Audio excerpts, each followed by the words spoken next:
So I couldn't find any information online about how to replace the ignition switch in a 71 to 73 Mustang or Cougar. And that's this little guy right here.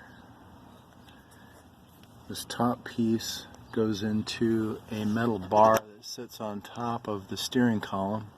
So you have to remove the steering column. That's this bracket here. It's got two bolts and one nut.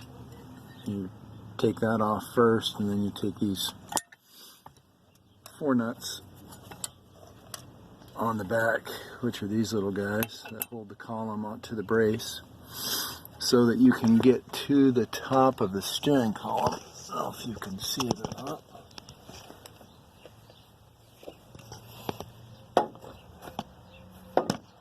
On top of the steering column is the ignition switch that has 2 bolts. When the ignition switch comes, it has a little red stop. It keeps the ignition switch in place until you bolt it down, so that rod right there, this rod right here, goes up into that hole in the right spot, and you got to keep your ignition in the lock position to be able to do that. And then once you bolt down your ignition switch, you pull that little safety, which is right here, pull it out, and then everything's in the right place.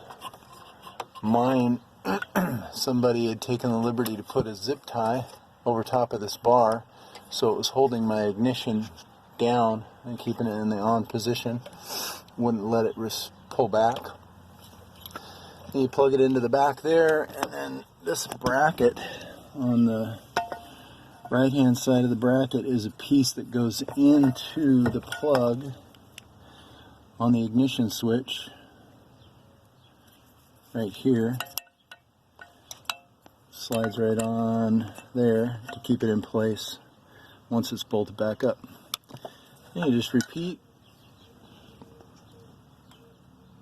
Put the bracket back on the steering column, and then bolt the bracket back up to the dash, and you're done.